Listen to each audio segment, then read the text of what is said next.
both these rishis are so magnanimous, and their work are kind of so complementary to each other. I heard in one of the lectures by some Vidwan and somewhere in Arya Samaj that how at that time the great intellectuals used to respect each other and each other's work. That some of Rishi Kapil's student went to him and asked him that the question how it starts, the Sankhya Yoga, the first sutra, that that is the Trivid Dukha Atyant Nivritti Anta Purushartha. So it is like त्रिविध दुखों से अत्यंत निवृत्ति के लिए पुरुषार्थ करना, that is the goal of human life. So तो जो उनके शिष्य ने उनसे पूछा कि आपने ये तो बता दिया कि ठीक है, हमें त्रिविध दुखों से अत्यंत निवृत्ति के लिए हमें पुरुषार्थ करना है, वो हमारा गोल है, हम गोल होना चाहिए, but then how do we do it? So then Kapil Maharishi said that that's a fantastic question. I think you should go and ask Maharishi Patanjali, and he will show you the way. So that's the kind of short thing I heard in one of the lectures. So I really liked it, so I shared it here. That how the great intellectuals kind of they don't cut each other, they rather complement each other and praise each other's work. And so that's how it starts. So Sankhya Darshan, as we know, Maharishi Kapil says, starts with that what should be the goal of human life, Purush Arth, what is the prayojan. So the main prayojan for any human should be is always, we always want to stay away from any kind of klesh, any kind of dukh. So, and that too the trividh dukh, that is the adi daivik, adi bhautik, and adhyatmik dukh. So all these three kinds encompasses everything, all kinds of dukh that we can imagine we will experience. So he says that is what our goal should be. So how do we get it? Then Maharshi Patanjali steps in and tells us that again, so we start with Purush, Atma, Antakaran is equal to Jivan, Prani. Antakaran is equal to Buddhi, Chit. So Buddhi and Chit, we know the difference by now. It's been embedded in our Chit, that Buddhi is more like the active state of our intellect, whereas Chit is when it is not so active, like even when we are asleep in Sushupti, that screen is the mind screen, is the Chit. Ahankar, the storage memory, and Man, the mind, the linkage device. The 5 sensory and 5 motor organs, Karmendriya, Gyanendriya. So the meaning of yoga meditation is to get connected or merge with supreme power. And it is achieved in a state of thoughtless awareness. It sounds like an oxymoron, two contradictory words. Thoughtless awareness, how can one be thoughtless and still be aware? So that's the beauty of Yoga's Chitta Vritti Nirodha. The key function of Buddhi is to analyze and process all the signals, information sent by mind and Ahankar, and use its discrimination as well as decision-making ability, power for suitable action. So Buddhi, as we remember in the Sankhya Chitra, comes, it's the last part, it's the last interface before, like Acharya ji always tells us that if this is our point like singularity, the Purush, the first layer is of the Buddhi, then Ahankar, and then the Man. So all the information, all the knowledge that comes to Buddhi, finally it has to use its discretion, and then it is passed on to Atman, the Purush, for suitable action.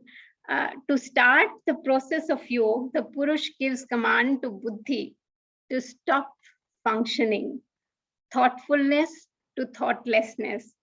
However, its part functioning continues, that is attributed to Chitta, Buddhi at idling mode, or non-functioning at full capacity potential is known as Chitta. So he's explained it nicely here.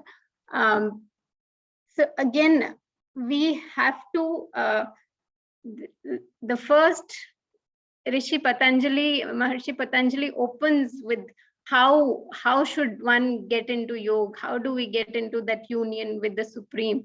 It is nothing but yogas chitta vritti nirodh. So he's explained what is chitta here. Vritti, all those distractions, all the thoughts that are coming in our mind all the time. So cessation of those thoughts. It just happens. They say it happens on its own. But how does it happen on its own? Things don't happen on their own. Again, it looks contradictory that when the thoughts stop, ceases to come, the vritti ceases, that is when the yoga is attained. So how do those vrittis stop coming on their own? So they don't stop coming on their own. It is by our hard efforts, our practice, our regular efforts of abhyas and vairagya, of the external efforts and internal efforts both, and the balancing the both, that we attain this chitta vritti nirodh. And the level has to be so much that so much of practice goes into it, that a time comes probably when you sit in your yoga sadhana and you just sit and you get into the samadhi, and there you are, blank state. It looks effortless, it looks things are not coming, but probably those great rishis, because they have worked so hard, they've put in so much effort, that they attain that state. So again, it reminds me of a short story of Picasso, the great artist. He was sitting in a restaurant, and some lady came, asked for an autograph, that can you just make something on a piece of napkin? And it just took him, in a jiffy, he made a beautiful picture and handed her back. And she said, wow, you just made it look so effortless. How did you just do it? He said, to make it look so effortless, it took me 20 years of practice. So that's the same thing about chitta vritti nirodh. To make it look effortless, probably it will take us that much time and effort. So to start the process of yoga, the Purush gives command. We've spoken about this. The above stage ensures that mind stops communication with sensory organs, Gyanendriya, and stops sending any new signals, information to Buddhi. So the linking device is kind of stopping all the inputs coming from the external organs, sensory organs. The objective of meditation is to minimize the images that continue to appear on chitta from ahankar and achieve thoughtless awareness. So like Acharya says, that it is not that we have not experienced this kind of chitta vritti nirodh. We all have And it happens every night in Sushupti if we are able to achieve that dreamless state. But in that state, we are not aware. It is, we are thoughtless, but we are not aware of it. But in Samadhi, in Yoga, in Upasana, when we sit, we have to attain this awareness. We are thoughtless, and we should be aware that we are thoughtless. So that's the kind of target. The closest feeling of this stage is our dreamless sleep.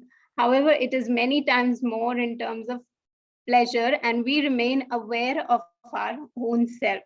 In sleep, we are not aware of our own self. While in meditation, when the mind is disconnected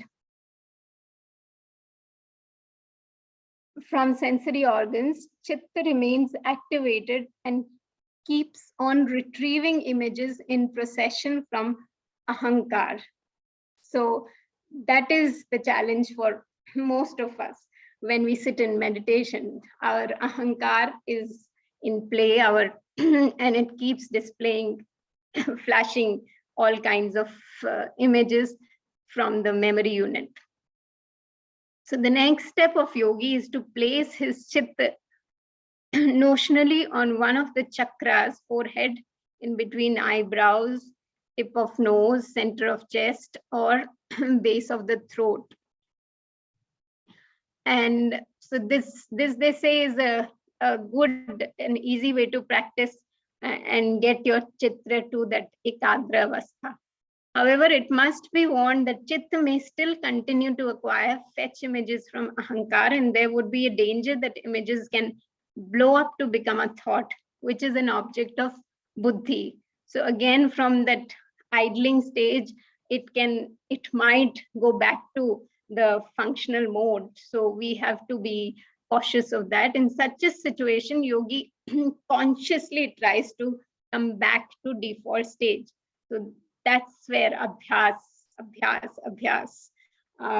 And in uniformity in mental recitation of Om by utilizing the power of Om. As Acharyaji always says, when you feel that some other thought is entering, just try to push it away by chanting Om.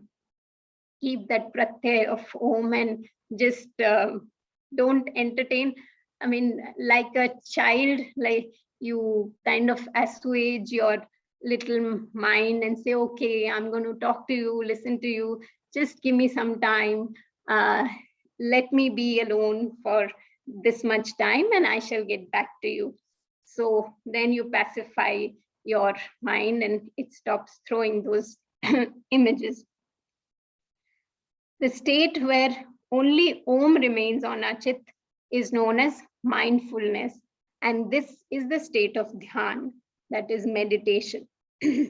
Continuing meditation, yogi reaches another state, that is samadhi, where even Om disappears and our chitta becomes blank. One feels as a river enters peacefully into an ocean. Now the yogi is immersed in an infinite ocean of energy, love, peace, happiness, and knowledge. So it's something to experience. So the samadhi that we attain, the blank state, is, as Acharyaji has told us, it is the samprajat samadhi. If we attain that, in that, when it is the blank state, that's when the supreme conscious tries to, come to us, give us the knowledge that he wants to give us, but provided our slate is blank. So after dhyan, that's the next stage we all aspire for. Yogi can only achieve dhyan state as next stage of samadhi is a gift by Ishwar himself. Ishwar takes us to his lap and we achieve ananda, a state where sukh dukh do not matter.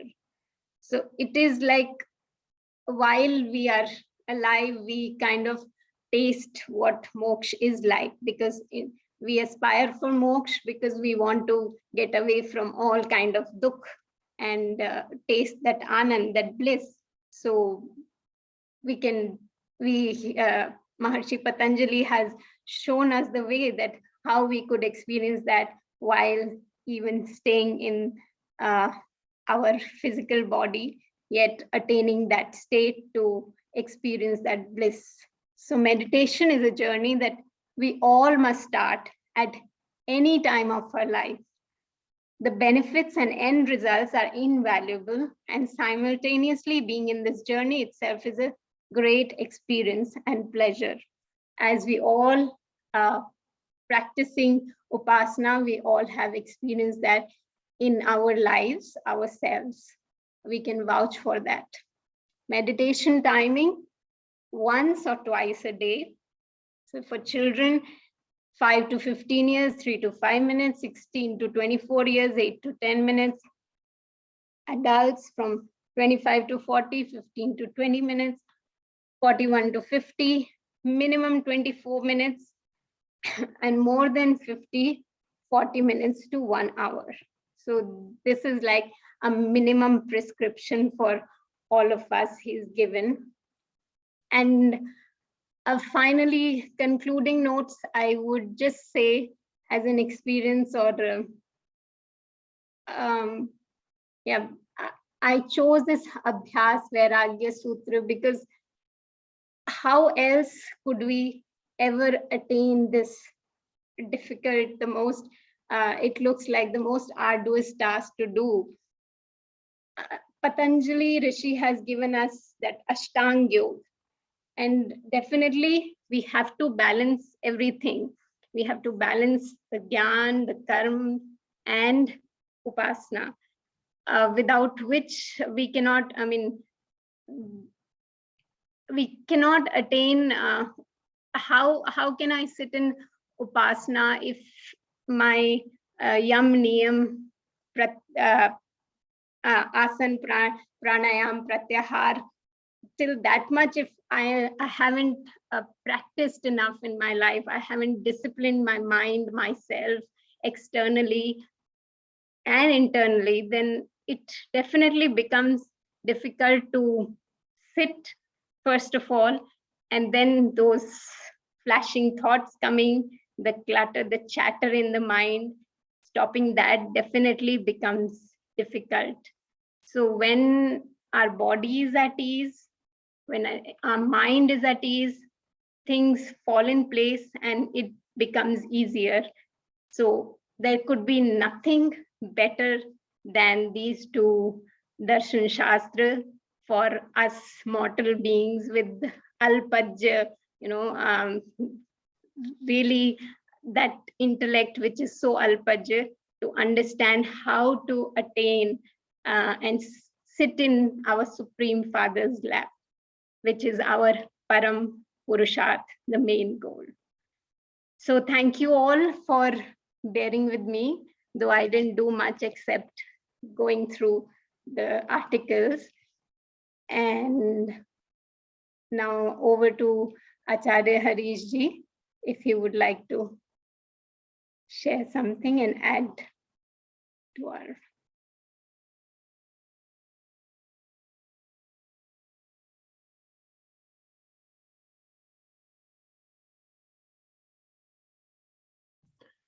ये कविंद्र जी ने भी अच्छा लिखा है। उन्होंने कुल 3 भेजे हैं, 2 हमने आज देख लिए। बहुत अच्छा लिखा है और सभी जी ने भी बहुत अच्छी तरह से उसको प्रस्तुत किया है, अपनी बातें भी बहुत जोड़ी हैं और बहुत अच्छा है। आप में से किसी को इन 2 पत्ते के बारे में जो भी पॉइंट्स थे, आगे से हम क्या कहेंगे कि इसको नंबर कर देंगे बजाय बुलेट पॉइंट लगाने के, ताकि थोड़ा आसान हो जाए पढ़ने का। और फिर किसी को उस पर बोलना हो तो बिंदु क्रमांक 4 पर ये लिखा है, ऐसे ऐसे आसान हो जाता है बोलना। आप में से किसी के मन में कोई बात आई हो तो ये समय उचित है, आप कुछ कह सकते हैं, बता सकते हैं। आचार्य जी, मेरा ही वो सवाल, अगर उसका प्रश्न का थोड़ा हल कर देंगे तो, जो मोक्ष वाला पार्ट था कि मुझे ये नहीं समझ में आया कि अगर हमारा स्थूल सूक्ष्म शरीर सिर्फ मोक्ष से पहले तक है, मोक्ष में जाते ही क्या वो हमारे से छूट जाता है? और अगर वो छूट जाता है तो फिर आत्मा मोक्ष के टाइम पे एक्सपीरियंस कैसे कर पाती है विदाउट दैट सूक्ष्म शरीर? ब्लिस को कैसे एक्सपीरियंस कर पाती है? और फिर जब हम वापस आते हैं अपनी back to birth and death cycle में, तो वो कैसे डिसाइड होता है कि हम कौन सी योनि में जाएंगे?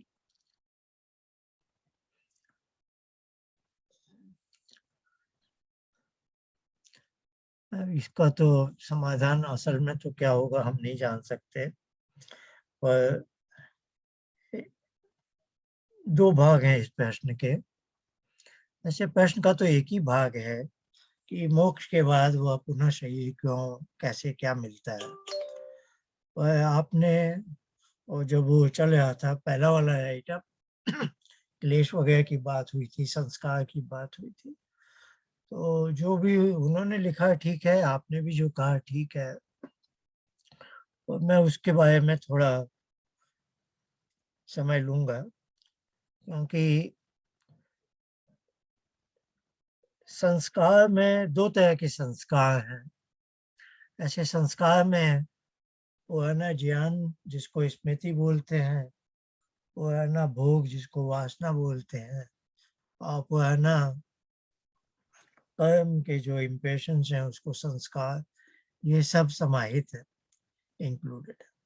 तो संस्कार में, अब संस्कार में ही क्लेश भी है और क्लेश, अक्लेश वाले संस्कार भी हैं।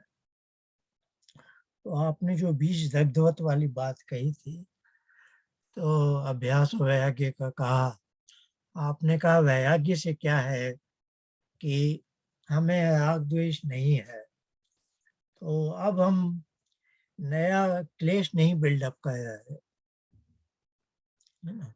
तो पतंजलि की स्ट्रेटजी है अभ्यास और वैराग्य वाली। तो वैराग्य से क्या है कि हमारे नए क्लेश नहीं उत्पन्न हो रहे। तो क्लेश वाले क्या होते हैं संस्कार, उनसे कर्माशय बनता है। कर्माशय बनता है तो वो उसका विपाक होता है, तो कर्म फल मिलता है, तो फिर अगला जन्म भी मिलना चाहिए। तो क्लेश के संस्कार से हम इस संसार चक्र में आते हैं। तो एक जगह उन्होंने लिखा है कि क्लेश अपने आप में बुरा नहीं है, क्योंकि क्लेश के वश में हम जो कर्म करते हैं वो धर्म भी है, अधर्म भी है ना। धर्म से हमें सुख मिलता है, अधर्म से दुख मिलता है। तो इसलिए हम ये नहीं कहना चाहते कि क्लेश अपने आप में कोई बुरी चीज है, क्योंकि धार्मिक लोग जो हैं वो भी क्लेश के ही अंतर्गत है, और वे कोई बुरे लोग नहीं है ना। लेकिन ये जो पतंजलि की शिक्षा है, वह धर्म और अधर्म से भी ऊपर उठकर उसको निष्काम कर्म कहा, जो उनका एक चौथे अध्याय में सूत्र है, योगियों के कर्म कैसे हैं, अशुक्ल और कृष्ण, ना अच्छे हैं ना बुरे, ना धर्म है ना अधर्म, है ना। तो उसका आशय यह है कि वो निष्काम कर्म है, वो कर्म फल की आशा से नहीं किए जा रहे, तो उसका कर्माशय नहीं बनना है।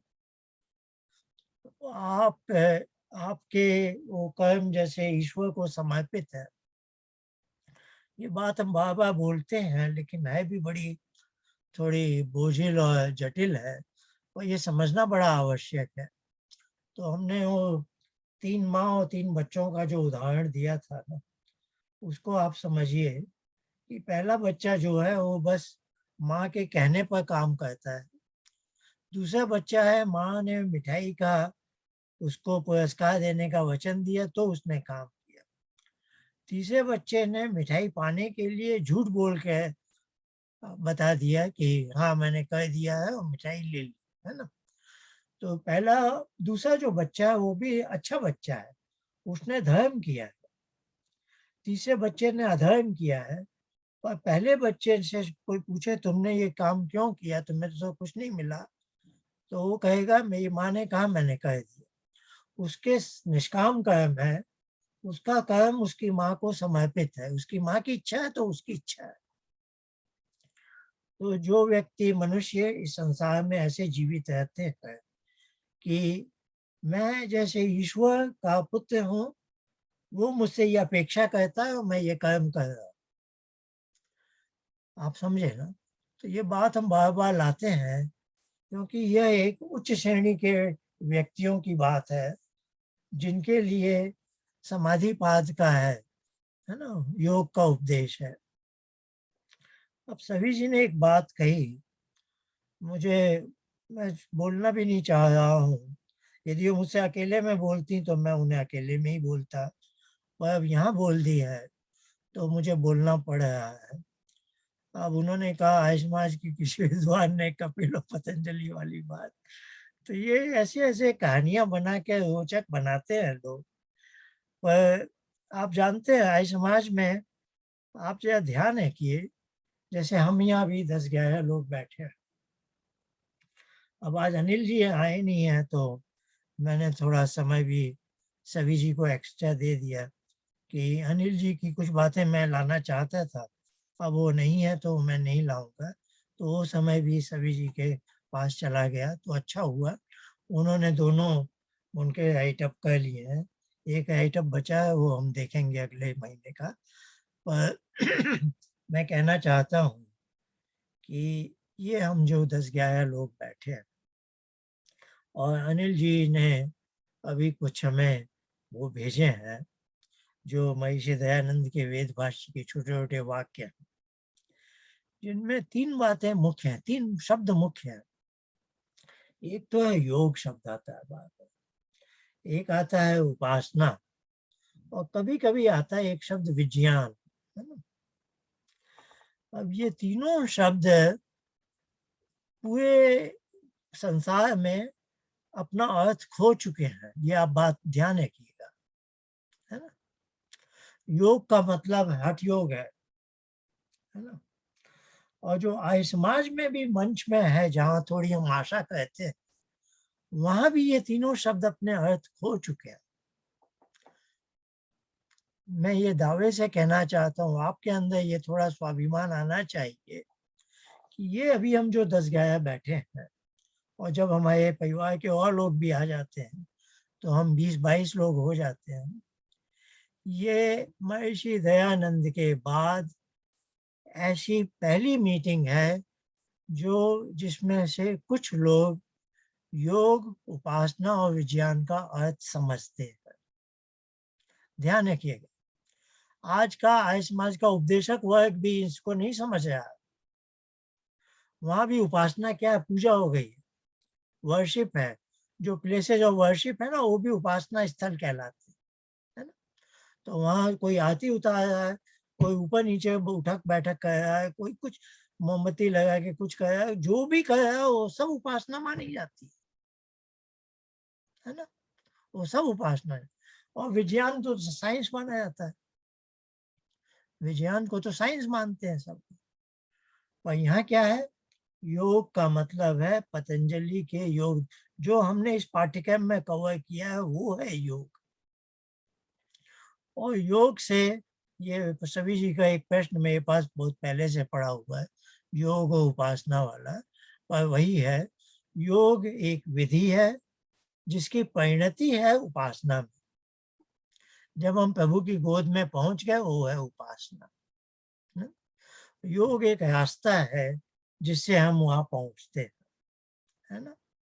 और वहां पहुंच कर जो हमें वो ज्ञान का प्रकाश देता है वो है विज्ञान। ये तीनों बड़े अनोखे शब्द हैं। और महर्षि दयानंद, आप देखिए अनिल जी के इतने वाक्यों में, महर्षि दयानंद बड़े सहज भाव में ये शब्द लिखते हैं, योगाभ्यास करो, उपासना का ये लाभ होगा, विज्ञान की प्राप्ति होगी। पर ये सब लोग पढ़ रहे हैं, 100-125 साल से आर्य समाज जहाँ का तहाँ पढ़ा है, किसी को इन 3 शब्दों की गहराई समझ में ही नहीं आई। इसीलिए मैं बड़े दावे से बोलता हूँ, हमारे इस पाठ्यक्रम का बड़ा ऐतिहासिक महत्व है कि इसके माध्यम से हम आर्य समाज में एक नई क्रांति, नई जागृति लाना चाहते हैं।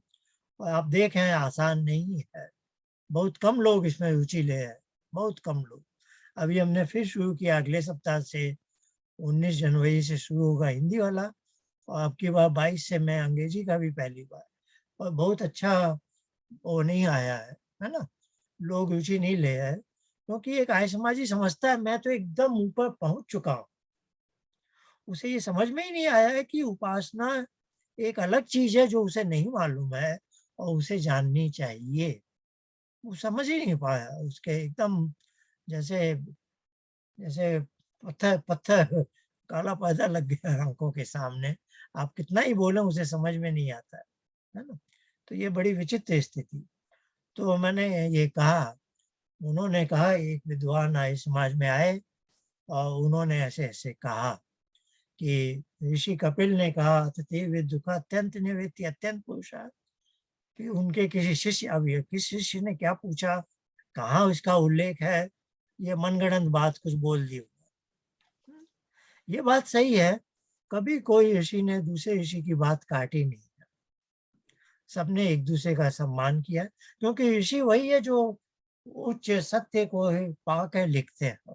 तो जो सत्य है तो सत्य है, उसको काटने का सवाल ही नहीं उठता, सब अपने समय की आवश्यकता पर लिखते हैं। तो देखिए, इस पाठ्यक्रम जटिल है, इसलिए आप लोगों में कई लोगों ने एक से अधिक बार इसमें प्रतिभाग लिया, अच्छा किया। पर इसके हर बिंदु हर किसी ने अच्छी तरह से पकड़ लिया हो, ऐसा नहीं है। और देखिए, ये बिंदु मैंने प्रस्तुत किया है पाठ्यक्रम में। ये पहली बार आर्य समाज के इतिहास में बताया गया है कि 3 श्रेणी के मनुष्य होते हैं।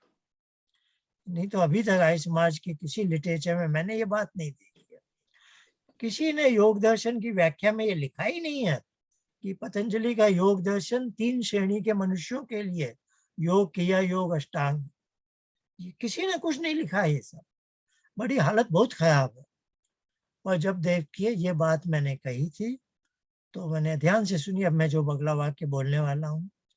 महर्षि कपिल के समय में केवल प्रथम श्रेणी के ही मनुष्य थे, उनमें से कुछ लोग निष्काम कर्म से सकाम कर्म की ओर जाने लगे थे सांसारिक सुख के लिए। तो संसार के सुख के लिए आप जब जाते हैं तो सुख के साथ दुख भी आता है।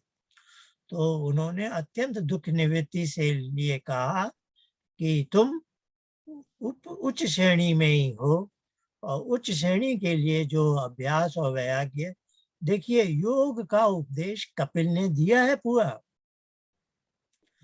और वो पूरा हमें नहीं प्राप्त होता, हमें नहीं लगता कि पूरा है, क्योंकि वो पूरा है उच्च श्रेणी के मनुष्यों के लिए।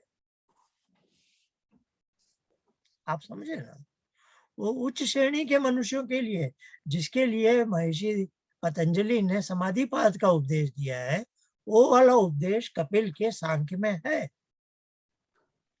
क्योंकि कपिल क्या उपदेश है, उच्च श्रेणी के ही मनुष्य हैं, थोड़े लोग वहां से बहक कर नीचे आने लगे थे। अब उसके हजारों लाखों साल, हजारों साल के बाद पतंजलि का समय है, जब गिरावट ज्यादा आ गई, अब मानव समाज में तीनों श्रेणी के मनुष्य हैं। आप समझ रहे हैं? तो पतंजलि का उपदेश समग्र है कि तीनों श्रेणी के मनुष्य के लिए उच्च श्रेणी के उपदेश है समाधिपाद में योग का, मध्यम श्रेणी के लिए क्रिया योग का उपदेश है, और जो थर्ड अंतिम श्रेणी है उनके लिए अष्टांग योग का उपदेश है। देखिए, अष्टांग योग में बताया जाता है कि अधर्म मत करो। अधर्म मत करो जिसे कहना है, वो कहने का ढंग है यम और नियम। यम नियम का उपदेश किसे दिया जाएगा बताइए? जो अधर्म करते हैं उसी को तो दिया जाएगा ना यम नियम का उपदेश। तो पहली और दूसरी श्रेणी वालों को ये नहीं बोला जाएगा कि अहिंसा सत्य ये सब अस्ते, ये बोला जाएगा तीसरी श्रेणी वाले मनुष्य को, जो सकाम कर्म के चक्कर में धर्म छोड़कर अधर्म की ओर जाने लगते हैं। तो ये जो कहानी है सही नहीं है, आप आगे मत, यानी मैं आपको आदेश नहीं दे रहा हूँ, मैं आपको यानी कह रहा हूँ ये मनगढ़ंत बात है, ये सही बात नहीं है। कपिल का, हर ऋषि का अपने समय का उपदेश समग्र है, संपूर्ण है, कोई न्यूनता नहीं है उसमें। अब समय बदल जाता है तो न्यूनता लगती है, तो एक नए ऋषि नए ढंग से बोलते हैं, तो उसके कई हजार साल बाद पतंजलि ने ये दिया। और आपकी कहानी मैं बोलना चाहूँ तो मैं बोलूंगा, क्योंकि कपिल का सांख्य जब समाप्त होता है, अब यहाँ आपका प्रश्न है कि मुक्त आत्मा वापस जीव क्यों सही में क्यों आता है, तो कैसे उसको सही मिलता है। तो जब सांख्य का अंत लिखे हैं तो महर्षि कपिल एक तो पंचशिख का विचार दे रहे हैं, है ना, और एक सनंदनाचार्य का विचार देते हैं। तो ये अपने समय के दो ऋषियों का वो मंतव्य प्रस्तुत करते हैं। पहले वो अपना मंतव्य प्रस्तुत करते हैं कि कर्म फल का हमें, वो संसार का चक्र है, इसलिए हमें आना पड़ता है बार बार। और फिर वो कहते हैं पंचशिख का कहना है कि अविवेक के कारण हम पुनः संस्कार में आते हैं। फिर वो कहते हैं सनंदनाचार्य का विचार है कि लिंग सही सब जगह है और उससे हम सहज भाव में फिर से जगत में आ जाते हैं।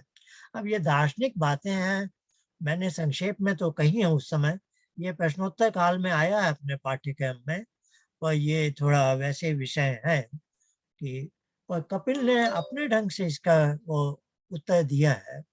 उन्होंने अंधकार और प्रकाश की बात की है, तो उन्होंने कहा है कि अंधकार को भगाने का एक ही रास्ता है, प्रकाश को उत्पन्न करना, है ना। तो इसीलिए वो बात कह रहे हैं कि जो अत्यंत पुरुषार्थ वाली बात है वो कैसे है, विवेक ख्याति, विवेक का प्रकाश अपने अंदर उत्पन्न करना, है ना। विवेक क्या है कि पुरुष अलग है और ये बुद्धि आदि ये सब प्रकृति के जो ट्रांसफॉर्मेशन है, कॉन्वोल्यूट्स है, ये अलग है। तो इसी के लिए हम योगाभ्यास करते हैं कि चित्त की वृत्तियां सब रुक जाएं, तो चित्त मुझे अलग दिखाई देगा, मैं अलग दिखाई दूंगा। तो यही विवेक ख्याति है ना। और ये विवेक ख्याति हो तो सबसे पहले आपका हम ये क्लेश वाली बातों को ले लें कि दो तरह के संस्कार हैं, क्लेश वाले भी और अक्लेश वाले। देखिए अभी हम यहाँ क्यों बैठते हैं, क्योंकि हमारे अंदर अच्छे संस्कार हैं, हम यहाँ बैठना चाहते हैं, है ना। हमें सांख्य योग का अर्थ समझना चाहते हैं, तो अच्छे संस्कार भी हमारे पास है ना। और बहुत से क्लेश वाले संस्कार भी हैं जिसके वश में हम इस संसार में पुनः हमारा जन्म होता रहता है ना? तो उन्होंने पहले कहा वैराग्य भाव लाओ ताकि क्लेश वाले नए संस्कार न पैदा हो, है ना। अब ये जो अंतिम समाधि का जो होता है जिसमें बीज दग्धवत वाली बात आएगी, वो क्लेश पे भी लागू होगी और अक्लेश वाली चीजों पर भी लागू, क्योंकि दूसरे संस्कार भी रहेंगे तो हमें चित्त हमारा एकदम चित्त नहीं है, फिर चित्त में कुछ पड़ा हुआ है, तो चित्त से हमें एकदम पीछा छुड़ाना है, तो चित्त को एकदम रॉ होना होगा, एकदम ब्लैंक होना होगा। असल में तो चित्त के पीछे जो अहंकार है वहां सब संस्कार पड़े हैं, पर वहां सबके सब संस्कार नष्ट होने चाहिए, है ना।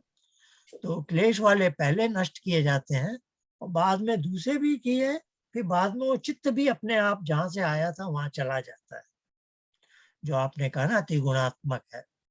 तो सारे संस्कार बीज दग्धवत वाली बात सभी संस्कारों पर लागू होगी, पहले क्लेश वाले पर फिर अक्लेश वाले पर। अब ये जो बात है कि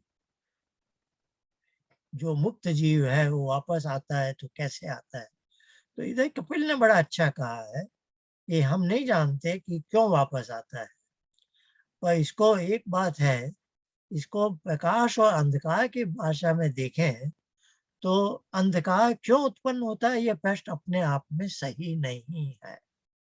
आप समझ रहे हैं ना, प्रकाश का न होना अंधकार है, और जब अंधकार है तब आप चाहते हैं कि मैं प्रकाश को उत्पन्न करूं, अंधकार को भगा दूं। अब प्रकाश आप जो भी उत्पन्न करेंगे, अब प्रकाश को आप समझिए मोक्ष है और अंधकार है संसार में आना, है ना, ये उनकी भाषा है। तो हम न भी अंधकार में हैं, ठीक है ना, क्योंकि हम सांसारिक प्राणी हैं। हमने बहुत मेहनत की, विवेक ख्याति वगैरह प्राप्त कर ली। अब वो अंदर एक प्रकाश आ गया, प्रकाश आ गया तो अंधकार चला गया और हमें मोक्ष मिल गया, ठीक है। लेकिन हम हर मनुष्य जानता है कि जब भी मैंने प्रकाश उत्पन्न किया, कोई भी प्रकाश स्थायी तो हो नहीं सकता, उसकी हमेशा एक आयु होगी, है ना। सूर्य भी एक दिन नष्ट हो जाएगा, हम सब जानते हैं इस बात को।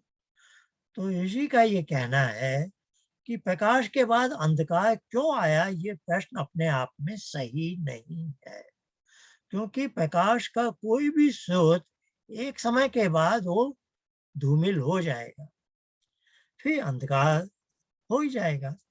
तो अंधकार के आने का कारण नहीं होता, अंधकार को भगाने के लिए एक कुछ पुरुषार्थ करना पड़ता है ना। तो इसलिए उन्होंने कहा कि हमें ये जानने की जरूरत भी नहीं है, और अलग अलग लोगों के अलग अलग विचार हैं कि हम वापस बंध में क्यों आ जाते हैं, है ना। तो हमने प्रकाश उत्पन्न किया, हम मुक्त हो गए, लेकिन वो एकदम है बहुत लंबी आयु, बहुत ही करोड़ों अरबों नील बहुत लंबी संख्या है, और उसके बाद भी हम वापस आएंगे। अब वो आना होगा ही। अब कोई कह रहा अविवेक के कारण आए, कोई कह रहा है कि लिंग सही, सनंदनाचार्य वाला लिंग सही, अविवेक यानी अंधकार है ना। पतंजलि ने कहा अविद्या के कारण हम आते हैं, है ना। उनका है ना अविद्या से संयोग हुआ, आपने पढ़ा है ये योग दर्शन के दूसरे अध्याय में, दृष्टा और दृश्य का संयोग क्यों हुआ, अविद्या से, है ना। ये उनका कहना, और आपने ही कहा अभी, कविंद जी ने भी लिखा अविद्या ही प्रिंसिपल क्लेश है, उससे दूसरे क्लेश आ जाते हैं। तो अविद्या उत्पन्न हो गई, अब बोले अविद्या कैसे आ गई भाई, तो अविद्या तो अंधकार जैसा है, वो आ गई बस, है ना। अब इसी बात को पंचसिक ने कहा अविवेक से आ गया, अविवेक और अविद्या में ज्यादा अंतर भी नहीं है ना, एक ही बात के दो शब्द हैं। पर सनंदनाचार्य का कहना है लिंग सही से आया, मतलब उनका क्या कहना है, लिंग सही को आप समझिए। लिंग सही जो प्रकृति की जो साम्यावस्था है ना, जो मूल प्रकृति है, उससे जो पहला तत्व महत बनता है, उसको हम लिंग बोलते हैं। और जो मूल प्रकृति है वो अलिंगी कहलाती है, उसकी कोई पहचान नहीं, वहाँ सत्व है जो तम की साम्यावस्था है। लिंग शब्द होता है लीन गमयति, जो किसी चीज में लीन हो जाए, है ना। तो मूल प्रकृति तो किसी चीज में लीन होनी नहीं है, वो तो मूल है। तो जो मूल से पहला चीज बनती है, जो महत है, जो बुद्धि का भी है, वह लीन होगा, तो उसको लिंग सही बोलते हैं, जो मूल प्रकृति से पहला बनता है। अब प्रकृति भी विभू है, जैसे ईश्वर सर्वव्यापक है, थोड़ी देर को आप समझ लीजिए प्रकृति भी सर्वव्यापक है अपनी मूल अवस्था में, है ना। तो जहां पर भी मुक्त आत्मा है, जब अब उसकी मुक्ति का टाइम पीरियड खत्म होगा, तो वो अपने आप को कहाँ पाएगा बताइए। जैसे आप नींद में होते हैं, जो इसको हम सुषुप्ति बोलते हैं, सुषुप्ति में आप कहाँ होते हैं, सुषुप्ति में ऐसे तो ईश्वर भी सर्वव्यापक है ना, और प्रकृति भी सर्वव्यापक है। तो सुषुप्ति और समाधि का अंतर क्या है, सुषुप्ति में आप प्रकृति की गोद में होते हैं, मूल प्रकृति की गोद में, जबकि समाधि में आप ईश्वर की गोद में होते हैं। ये अंतर समझिए आप समझ रहे हैं इस बात को, है ना। तो सुषुप्ति की नवे समुल्लास में त्याग प्रकाश में वो बड़ा एक छोटा सा शब्द लिखते हैं, वह प्रकृति रूप में होता है। लोग इसको समझ नहीं पाते हैं, प्रकृति रूप का क्या कहना है दयानंद का, कि प्रकृति का जो मूल रूप है उसमें, जैसे ईश्वर के साथ बोलेंगे सच्चिदानंद स्वरूप, तो प्रकृति के साथ क्या बोला, प्रकृति रूप में जीव खो जाता है ना। तो एकदम अंधकार होता है, सुषुप्ति में हम अंधकार में खोए हुए हैं। बस वो अच्छी होती है कि कोई स्वप्न नहीं आया, हमें बहुत अच्छा आराम मिल जाता है ना। तो सुषुप्ति की अपनी महिमा है, और ये भी महिमा है कि ईश्वरीय में वहां तक ले जाता है, अपने आप हम वहां नहीं पहुंच पाते। तो ईश्वर की कृपा से ही हमें वो मिलती है, और ईश्वर के आनंद स्वरूप भाव में हम मग्न नहीं होते, तब हम प्रकृति की गोद में मग्न है। वो एक जो आपने कहा ना जड़ है, तो एक जड़ता में हम खो गए, है ना। तो सुषुप्ति और समाधि का ये जो अंतर है, ये आप समझ रहे हैं।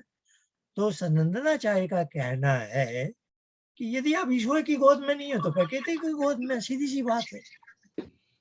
मुक्त जब आप हैं तो ईश्वर की गोद में, अब आप मुक्ति का काल खत्म हो गया तो ऑटोमेटिक अब आप प्रकृति की गोद में है। यहाँ पर एक प्रश्न है। नमस्ते हाँ जी। बोलिए। प्रकृति की गोद से तात्पर्य कारण शरीर से होगा? है जी। प्रकृति की गोद में इसका अर्थ ये हुआ कि उस समय सूक्ष्म शरीर भी नहीं है, कारण शरीर में हम। बिल्कुल वही कारण सही है हमारा, हाँ जी। उसी को कारण सही बोलते हैं, क्योंकि हमारे शरीर का वही कारण है। तो महर्षि इसीलिए उसको दयानंद हिंदी में अंधकार, लिखते हैं, कारण सही भी विभु है। प्रकृति को विभु बोलते हैं ना सब जगह, जी जी। तो कारण सही भी विभु है। और इसी बात को सनंदनाचार्य ने कहा कि वो भी विभु है। तो जब आपका मुक्ति काल खत्म हुआ तो आप अपने आप को कहाँ पाएंगे, आप अपने आप को कारण सही के समुद्र में पाएंगे, है ना। तो उसे अंधकार कहेंगे आचार्य जी? सुषुप्ति में जब हम कारण शरीर में हैं तो उसे अंधकार कहेंगे? उसे आप अंधकार एक तरह से कह सकते हैं, क्योंकि ज्ञान के दृष्टि से अंधकार है, पर उसमें भी एक बहुत अच्छी चीज ये है कि आपकी जो चित्त की जो वृत्तियां हैं, जो स्वप्न में है या जो हमारे योगाभ्यास में, उनसे भी आपका पीछा छूट जाता है। जी। देखिए आपके ये सारी जो संसार के सुख दुख और जो भी है, वो सारी है इसलिए है कि माइंड की डायनामिक्स के कारण, क्योंकि हमारे मन में जो उतार चढ़ाव है वो जब एकदम बंद हो जाए तो हमें अच्छा लगता है। यानी स्वप्न वाली नींद से अच्छी सुषुप्ति वाली नींद है ना। अब क्यों अच्छी है, क्योंकि उस समय मन एकदम शांत होता है ना। असल में शांत कर दिया गया है किसी बहुत बड़ी ईश्वर रूपी ताकत ने। उसने कहा मैं आज बहुत अच्छी नींद दूंगा, तो भाई मन में कुछ नहीं। हम वहाँ योगाभ्यास नहीं करते हैं रात की नींद में जाते समय, नहीं, पर वो हमारे चित्त की सारी वृत्तियों को रोक देता है।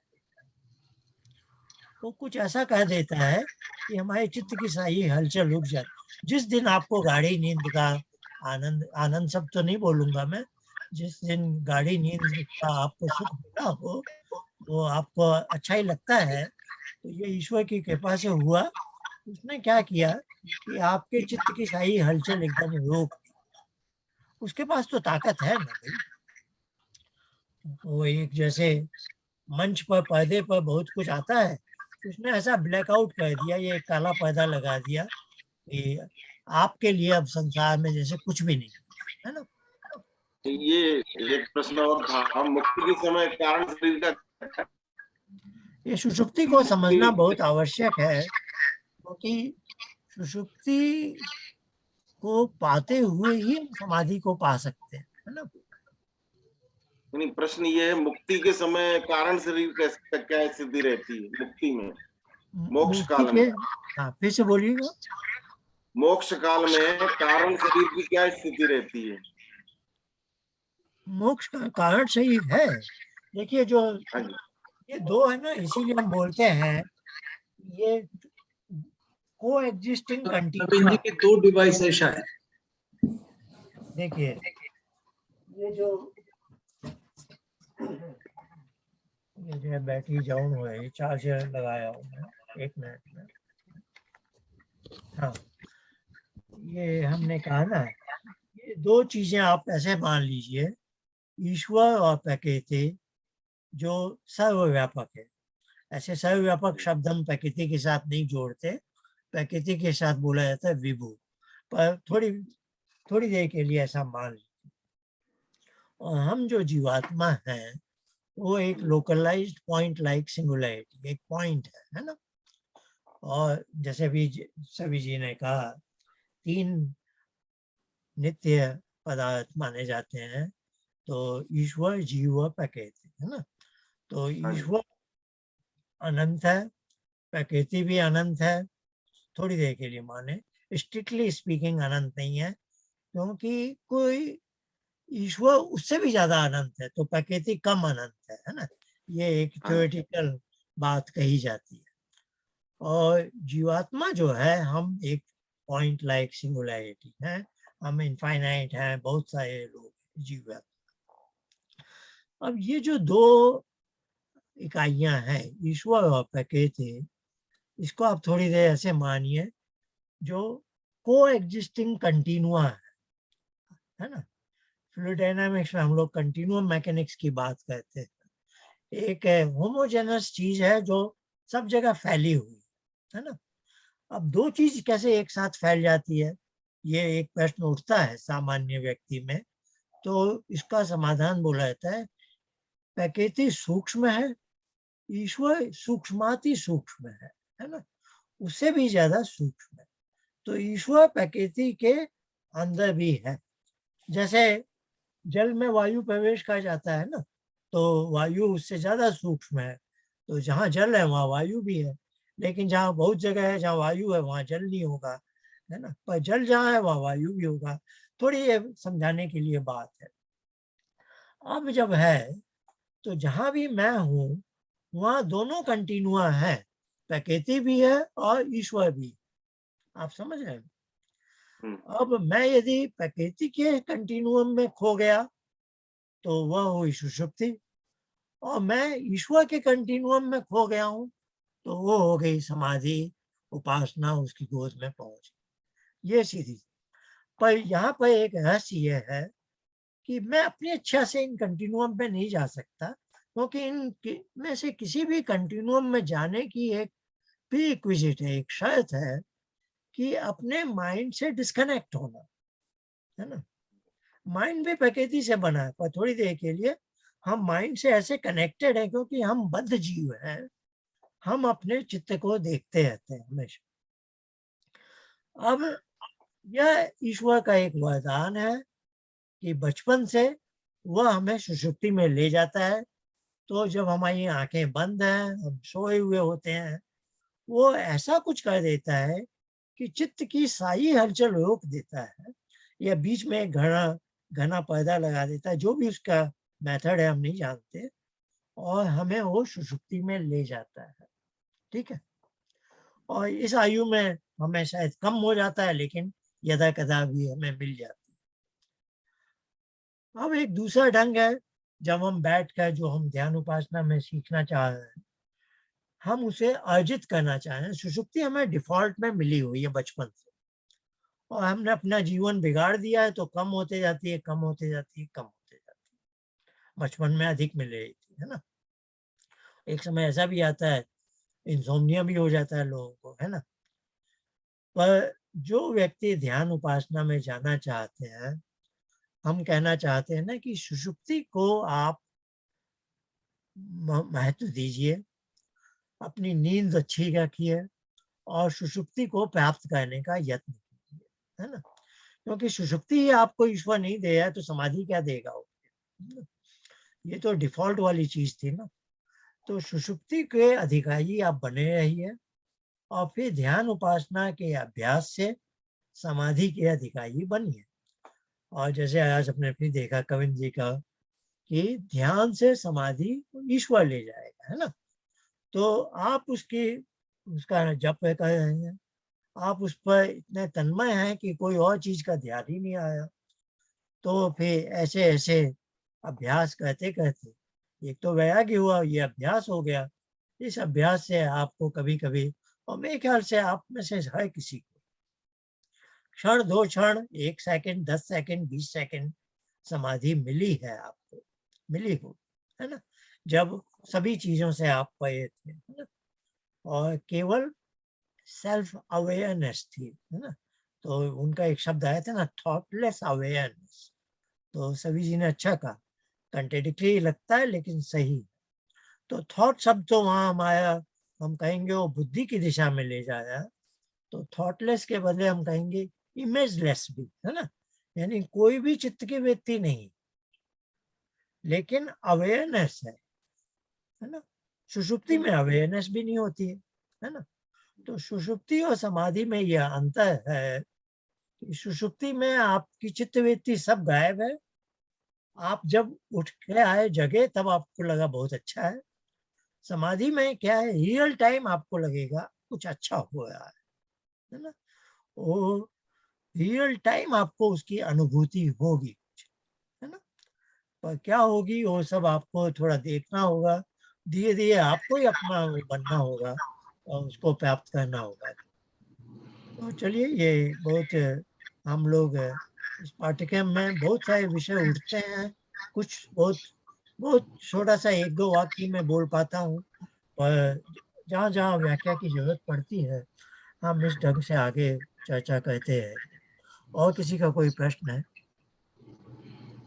कविंद जी बाद में हमसे जुड़े हैं और बहुत शुरू में मैं रिकॉर्डिंग जो भूल गया था करना, तो पहला आइटम नहीं हो पाया था, दूसरे में हमने रिकॉर्डिंग कर ली है। तो आपको धन्यवाद, आपका एक आइटम बचा है वो हम अगले महीने किसी को कहेंगे। और आप लोगों से भी, अब अगले महीने का तो हमारे पास मसाला कविंद जी क्या है, लेकिन आप लोग भी कुछ लिखिए, कुछ भी, और कोई जरूरी नहीं है थ्योरेटिकल बात ही लिखिए, आप लोग अपने ध्यान उपासना के अनुभव के आधार पर भी कुछ बताइए, है ना। अभी हमने पिछले महीना भी डॉक्टर मदन मोहन जी का राइटअप लिया था, वो भी थ्योरेटिकल दिशा में था। ऐसे मुझे मालूम है इस परिवार में हम सब लोग थ्योरी और प्रैक्टिस दोनों में आगे बढ़ रहे हैं, जो इसका उद्देश्य भी था। तो प्रैक्टिस पार्ट में भी जो आपके अनुभव हैं वो भी लाइए, और 1-2 बार तो मैंने देखा है हमारे समूह में आप लोग शेयर कर रहे हैं, है ना, बहुत वो चर्चा भी हो रही है। और यहाँ की चर्चा के लिए एक उसको लिखित अंश में इसके हिस्से इस ढंग से भेजेंगे, तो जो एक तो लेखक होगा और एक उसका समीक्षक होगा, और इससे हम सबको लाभ होता है ना। और किसी का कोई प्रश्न है तो ले सकते हैं, नहीं तो समय 1 घंटा 42 मिनट हो गया। जी एक ऐसी ऑब्जर्वेशन है कि जैसे कविंद्र जी ने एक प्रिस्क्रिप्शन लिखा है टाइमिंग का, बच्चों से लेके बड़ों तक का, तो बच्चों के लिए कम है और जैसे जैसे उम्र प्रोग्रेस करती है ज्यादा होती जाती है उपासना की प्रिस्क्रिप्शन। तो और फिर जैसे हम देखते हैं बचपन में जो सुषुप्ति है वो ज्यादा होती है और एज वी प्रोग्रेस सुषुप्ति कम हो जाती है। तो क्या ये ईश्वर का ही एक तरह से संकेत है कि अपनी उपासना को बढ़ाओ, सुषुप्ति कम कर रहा हूं मैं तो अपनी उपासना को बढ़ाओ, सो दैट यू नो बहुत मेरी अच्छा, गोद में आके बैठो। बहुत अच्छा पकड़ा आपने। हाँ, आपने अच्छा कहा। और हाँ, बच्चों का मन चंचल भी होता है, बच्चों से ज्यादा देर बोलें कि एक कुर्सी पे ही बैठ जाओ और शांत होकर, तो उपासना तो क्या ऐसे ही बैठ जाओ, बच्चे के लिए जी बड़ा जी, कठिन है कुछ नहीं करना, शरीर तो से भी वो कुछ इसीलिए करना ईश्वर चाहता है। उन्हें सुषुप्ति में ही वो आनंद जो सुख हाँ दे देता है। हाँ, पर बड़ों ईश्वर को का बोलता है अपना कि ढंग। तुम बहुत सो चुके हो, अब उठ जाओ, अब थोड़ा तो कम से कम उठ के अपनी उपासना में विलीन हो जाओ। मैंने I think बगैर सोचे लिखा था, मगर अर्थ आपने दिया है आज उसका। और आई थिंक जैसे जैसे उम्र बढ़ती है तो हमारी चित्त की वृत्तियां भी बहुत बड़ी बड़ी होती हैं, मतलब ज्यादा होती हैं, इसलिए हमें ज्यादा उम्र में ज्यादा टाइम देना पड़ता है। ऐसे उपासना और सुषुप्ति मगर आचार्य जुड़े जी, हुए भी मेरा हैं। मेरा मेरा अनुभव ये है, मैंने हालांकि मैं आर्य समाजी नहीं हूं, तो मैंने 7-8 साल पहले एक सत्संग चालू किया था जिसमें लगभग आज 40-42 लोग हैं, और उसमें करीब 10-12 बच्चे थे जो 2 साल, 3 साल, 4 साल, 6 साल, 8 साल के। तो वो सब हिंदी संस्कृत नहीं जानते थे, तो उस बहाने काफी मंत्र सीखे। मगर मैंने ये देखा कि मैं यही चाहता था कि इनके सबके अंदर एक बीज डालूं मैं उपासना का। तो मैं जब हमारे सारे मंत्र और ये सारे भजन खत्म होते थे तो मैं कहता था कि अब 2 मिनट सब लोग शांत रहेंगे, जिससे कि ये जो वाइब्रेशंस हमने एक साथ क्रिएट की हैं, let the body absorb it. तो मैंने ये पाया कि बच्चे तो बैठ जाते थे और पुरुष बैठ जाते थे, मगर जो मेरे ग्रुप की औरतें थी वो खी करती रहती थी, वो उनसे नहीं बैठा जाता था। ऐसा मत बोलिए कविंदर जी। मैं सच बता रहा हूँ। और मैं बोल देता था, मैंने कहा आप लोग 2 मिनट, और अब उसको मैं 3 मिनट पे लेके गया हूँ। हालांकि अब औरतें थोड़े मारे भय के या शर्म के कम करती, मगर पहले 2 साल कई इतनी औरतें थी वो 2 मिनट नहीं बैठ पाती थी, हंसने लगती थी, बच्चे शांत बैठे रहते थे। पर देखिए आचार्य जी के सेशन में तो औरतें काफी चुप हैं आदमियों से। Thank you Ved ji, thank you. मैं मेडिटेशन की क्लासेस यूके से ही मैंने शुरू किया था, और उससे पहले भी। हाँ, अब तो 20-25 साल हो गए हैं। अब कविंदर जी मेरा तो है कि मेरी क्लासेस में महिलाएं ज्यादा आती हैं। जैसे प्रेम जी बैठी हैं, मैं इनकी जो ग्रुप था उसमें 4 व्यक्ति आते थे और चारों महिलाएं थी। तो महिलाओं के ज्यादा मुझे लगा है, क्योंकि वो ईश्वर से ज्यादा जुड़ने में उनको सहायता, उनका अधिक स्वाभाविक होता है, मैंने देखा है। और उनके लिए थ्योरेटिकल बातों में शायद वो समय ज्यादा लगता हो, लेकिन मैंने देखा है कि ध्यान उपासना में उनकी प्रगति ज्यादा अच्छी होती है। मगर आचार्य जी ये शायद गॉड गिफ्ट भी है। अगर आप देखें हर परिवार में पत्नी ही कहती मिलेगी, सुनिए जी आप सवेरे सैर कराइए, आप चीनी कम खाइए, आप ये करिए, मतलब जैसे उनको सब पता है, और आप पूजा ऐसे करिए, आप आसन। तो स्त्रियों को लगता है ईश्वर का वरदान, उनको सब पता होता है, तभी आपका फ्रूट अभी आया है। हाँ, तो हम लोग तो सीखते रहते हैं उन लोग। नहीं, उनको बहुत सबकी चिंता रहती है ना, तो हाँ, उनको सब पता भी होता है। आप कुछ भी कहेंगे उस पे वो कुछ बोल देंगी कि हाँ नहीं इसको ऐसे करिए, बहुत फायदा होता है। मेरा ख्याल हम बंद करें, क्योंकि अभी कविता जी की डांट पड़ जाएगी कि बहुत लंबा हो गया, विश्राम कीजिए। ये हमको आचार्य जी को ऐसा विषय है, विश्राम कीजिए। ये कठिन विषय है। नहीं, एक बार आचार्य जी राजा दशरथ की कहानी सुना रहे थे VSS में, तो बोल रहे थे उनकी 4 पत्नियां थी और बच्चे कुछ क्वेश्चन पूछ रहे थे, तो उन्होंने धीरे से बोला यहाँ तो एक ही काफी है। नहीं वो मैं आपको एक कहानी सुनाता हूँ। मैंने सुन ली। एक बच्चे से कुछ बच्चे बात कर रहे थे, तो ये हुआ कि सीता जी अपनी ससुराल छोड़कर क्यों गई, इतने बड़े राजा की बहू थी और नौकर चाकर, और राम जी को तो 14 साल का वनवास हुआ था। तो किसी ने कहा कि 3 सासों के साथ रहने से अच्छा था कि वो जंगल में वनवास ले लेती।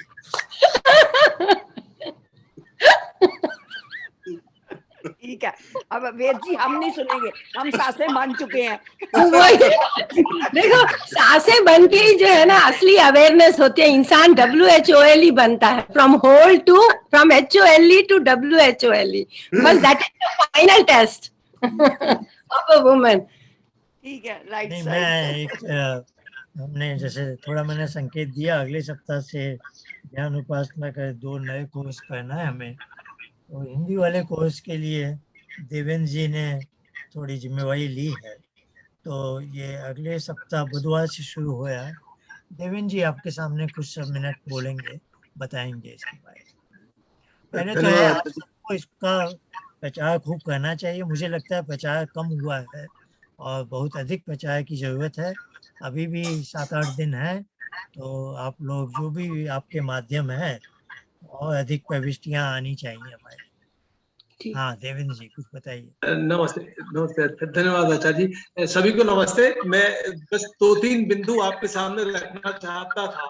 तो मेरी अपना पर्सनल ये एक्सपीरियंस है कि इतना कंड्यूसिव जो पाठ्यक्रम जो आचार्य जी ने इसको इतना इस पर समय लगा के इतनी अपनी रिसर्च लगा के ये जो बनाया है, ये मेरे विचार से तो इन इंद्रियों से इस जन्म में हम लोगों को प्राप्त नहीं था। तो अब ये जो इसी एक आचार्य जी ने जो ये नई हमारी ग्रुप बनाया है, इसकी भी शायद आचार्य जी की यही कल्पना रही होगी कि हमारे साथ डॉक्टर मदन जी, कविन जी, नवीन जी, ये लोग सब हैं, ये लोग इस ग्रुप को डेफिनेटली सार्थक बनाएंगे। और जो मैं देख रहा हूँ कि जब हम ये अपने विचार इस पर पोस्ट करते हैं आप लोग, और उन पर जब मंथन होता है, तो ये ना तो केवल ज्ञानवर्धन ही होता है, बल्कि हमारी इसको रुचिकर और बनाता है। तो धीरे धीरे करके जो आचार्य जी का उद्देश्य है, प्रोबेबली हमारा उसी में सौभाग्य हमको मिलता जा रहा है कि हम इस विषय पर अपने को परिपक्व और पुष्ट करते चले जा रहे हैं। तो मेरी 1-2-3 बिंदु इसमें है। अब जो ये भावी पाठ्यक्रम आचार्य जी का जो 19 तारीख से शुरू होने वाला है, उसमें मैं सबसे पहले निवेदन करना चाहता हूँ कि हम लोग सब अपना रजिस्ट्रेशन तो कम से कम कर लें तुरंत, ताकि एक तो हमारे लिए भी, सबके लिए ये एक चर्चा का एक रिफ्रेशर्स वो हो जाएगा, तो हमारा ज्ञान पुष्ट हो जाएगा, और हम जो है इसमें और परिपक्व होने की स्थिति में आ जाएंगे। तो दूसरा ये कि ये एक इस पाठ्यक्रम की सूचना, जैसे आचार्य जी ने भी अभी कहा कि हमें अभी हमारे पास मैं देख रहा हूं कि 25 प्रतिभा प्रशिक्षु अपना नामांकन करा चुके हैं। और मैं आपसे सिर्फ सबसे यही निवेदन चाहता हूं कि अपने अपने नेटवर्क में इसको खूब प्रचारित करें, और इसके जो पत्रक आपको मिल गए हैं, उन पत्रक को उन सबके साथ साझा करके, क्योंकि क्या ही अच्छा होगा कि समाज में एक इस दिशा में थोड़ी सी ज्ञान होगा लोगों को, और ध्यान उपासना के सिद्धांतिक और क्रियात्मक पक्ष की थोड़ी सी जानकारी लोगों को मिलेगी, तो ये एक समाज को शायद बहुत ही बढ़िया क्रांतिकारी दिशा देने की स्थिति में एक वो हो जाएगा। तो ये हम लोगों का सबका कर्तव्य बनता है कि हम अपने अपने नेटवर्क में इसको एक्सटेंसिवली पब्लिसाइज करें। तो एक मेरा दूसरा आपसे ये निवेदन था। और तीसरी बात मैं आपसे ये चाहता हूं कि आप इस कार्यक्रम को कैसे हम और सुदृढ़ और पुष्ट बना सकते हैं, इसका आंकलन पर अपने विचार, आज तो समय कम है, तो अगले सत्र में, या तो अगले सत्र तो बाद में होगा, तो उससे पहले तो शुरू हो जाएगा, तो आप अपने विचार इस ग्रुप में पोस्ट कर दें कि जो आप कहना चाहते हैं। मेरे दिमाग में एक बात आ रही थी जो मैं आप लोगों की सबकी सहमति चाहता हूं उस पर, कि इस नए पाठ्यक्रम में जितने भी हमारे प्रतिभागी होंगे, उन प्रतिभागियों का हम मेरे ख्याल से किसी ने 2 वो लगाए हुए हैं डिवाइस, तो उस वजह से शायद इको हो रही है साउंड। तो आपकी सहमति हो तो एक नए पाठ्यक्रम में जैसे जब जो भी नए प्रतिभागी होंगे, उनका एक व्हाट्सएप ग्रुप, जिसको एक प्रश्न मंच के रूप में वो डाल दे, तो उसमें ये होगा कि जितने भी प्रतिभागी होंगे उनकी शंकाएं और अपने प्रश्न, वो क्योंकि सत्र में समय का सदुपयोग रखने के लिए सत्र के बीच बीच में प्रश्नों का आना और शंकाओं का समाधान होना, जैसे मैंने अगर एक कोई आचार्य जी कुछ बात कर रहे हैं और मैंने अपनी एक शंका रख दी, और मैंने अगर 2 मिनट भी आचार्य जी के उसमें से ले लिए, तो हमारे 50 प्रतिभागी हैं, तो 50 के 2 मिनट 100 मिनट सत्र के बिगड़ गए। तो उसका सदुपयोग तभी हो पाएगा जब हम प्रश्न मंच पे अपने शंकाएं और वो पोस्ट करते रहें, और उनको आपस में ही हम लोग काफी समाधान उसका हो जाए। अगर ना हो पाए तो फिर उस शंका को एस्केलेट करके आचार्य जी तक लेके उनका मार्गदर्शन प्राप्त किया जा सकता है। इस तरह की एक प्रक्रिया बन जाएगी, और उस व्हाट्सएप ग्रुप का नाम एक एकत्र मंथन या इस तरह का कुछ दिया जा सकता है, जैसे कि हमने इसमें एक्सपीरियंस किया है। पिछले मानक पाठ्यक्रम का आउटकम ये है कि हमारा ये वाला ग्रुप चल रहा है। इसी तरह से नवीन जो भावी पाठ्यक्रम है, उसके लिए भी एक प्रश्न मंच बन जाएगा, और उस प्रश्न मंच में हम सब लोग जुड़े होंगे और जो एक्सपीरियंस लोग होंगे वो अपने एक्सपीरियंस से थोड़ा बहुत गाइड करते रहेंगे, और अगर शंकाएं समाधान नहीं हो पाएंगी तो उसको एस्केलेट करके आचार्य जी तक ले जाएंगे। तो इस तरह का विचार मन में है, और आप लोगों के जो भी सुझाव हों उनको मेरी आपसे सबसे प्रार्थना है कि कृपया आप अपने सुझाव भी हमको दीजिएगा। अभी हमको इसके एक्सटेंसिव प्रचारित करने की आवश्यकता है। तो यही इसी प्रार्थना से मैं आप सब लोगों को कहता हूं कि आप स्वस्थ रहें, निरोग रहें। धन्यवाद, इसमें आप जुड़े। बाकी आचार्य जी के लिए ओवर टू आचार्य जी।